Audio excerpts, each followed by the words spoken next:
आपला राजेशाहीचा hotel Rajwada veg आणि नॉन व्हेज लवकरच येत आहे आपल्या सेवेत। Reddy complex, college road, Ahmedpur.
या महाराष्ट्राची सगळी जबाबदारी सहकार खात्याची माझ्यावर दिलेली आहे आणि आज जे सत्कार केला, तुम्ही सर्वांनी मला आशीर्वाद दिला, त्या आशीर्वादामुळे या राज्याचा साकारपद माझ्याकडे आलेला आहे आणि भविष्याच्या काळामध्ये राज्यामध्ये 2 लाख संस्था सहकारी चळवळीच्या माध्यमातून काम करतात। साखर कारखाने, बँका, सूतगिरण्या, गृहनिर्माण संस्था, पतसंस्था आणि देशाचे गृहमंत्री आणि सहकार मंत्री आदरणीय अमित भाई शहा यांनी देशामध्ये एक सहकार खातं नवीन स्थापन केलेलं आहे। या खात्याच्या माध्यमातून ज्या काही उणिवा आणि त्रुट्या राहिलेल्या आहेत मी त्याच्याबद्दलची माहिती घेत आहे, तज्ञ लोकांशी त्याची चर्चा करतोय आणि त्याच्यातल्या राहिलेल्या उणिवा आणि या राज्यातला सर्वसामान्य व्यक्ती या सहकारी चळवळीशी कसा जोडला जाईल, सहकारी चळवळीच्या माध्यमातून या राज्यातल्या तरुणाला, युवकाला अधिकात अधिक कसं काम करता येईल, कामाची संधी देता येईल, हे करण्याचं काम आम्ही करत आहे।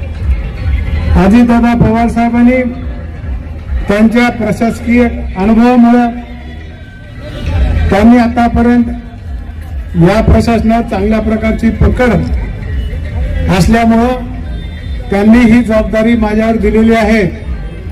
निश्चितपणे ही जबाबदारी चांगल्या प्रकारची पार पाडून या मतदारसंघाचे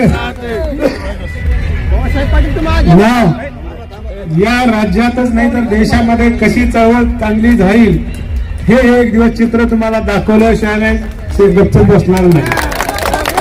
आणि निश्चितपणे या पदामुळे आपण जे कमिटमेंट केली होती, अंतेश्वरचं पाणी, त्याच्या कामाला मी सुरुवात केलेली आहे आणि येणाऱ्या 5 वर्षामध्ये ते पाणी आणून या मतदारसंघाला सुजलाम करायचं आहे। एमआयडीसीचा विषय आहे, त्या संदर्भात तातडीने बैठका लावून त्याही संदर्भामध्ये या मतदारसंघामध्ये एमआयडीसीच्या माध्यमातून तरुणाला कशा प्रकारची दिशा द्यायची ते द्यायचे, व्यापाराला योग्य अशा प्रकारचं मार्गदर्शन आणि सहकार्य करायचे, तुम्हाला कुठल्याही व्यक्तीकडून त्रास होणार नाही याची खबरदारी आम्ही घेणार आहोत।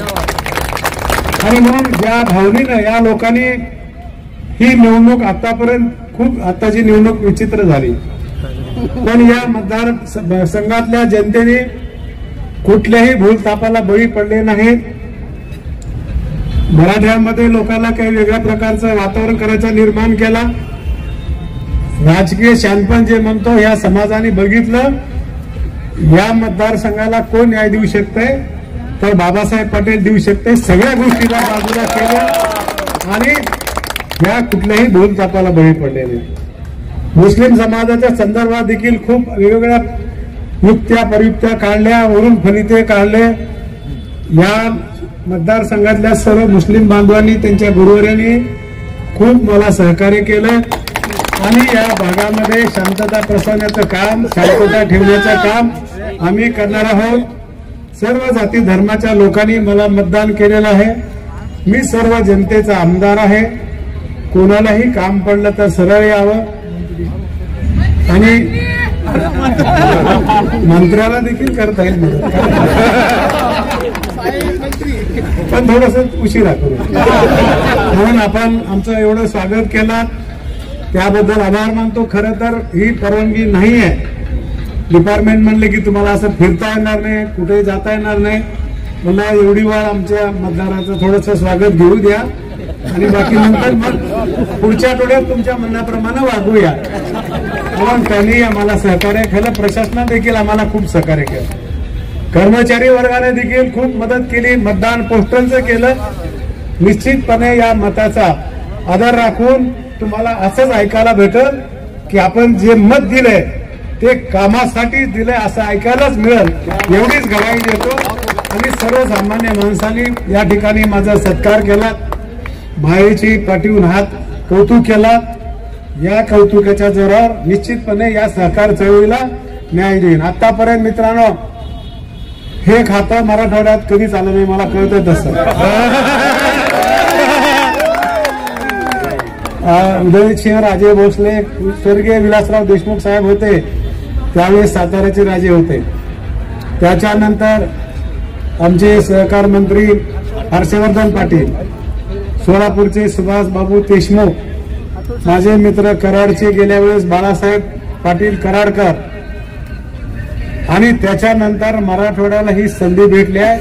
आता माझं काम आहे की मराठवाड्यातली देखील जनता आणि नेते कमी नाहीत हे कामामधून सिद्ध करून दाखवीन, अशा प्रकारची अपेक्षा व्यक्त करतो आणि तुमचे आभार मानून माझे 2 शब्द संपवतो। जय हिंद, जय महाराष्ट्र। डॉक्टर राजेशाहीचा हॉटेल राजवाडा व्हेज आणि नॉन व्हेज लवकरच येत आहे आपल्या सेवेत। Reddy complex, college road, Ahmedpur. आवाज बहुजनांचा।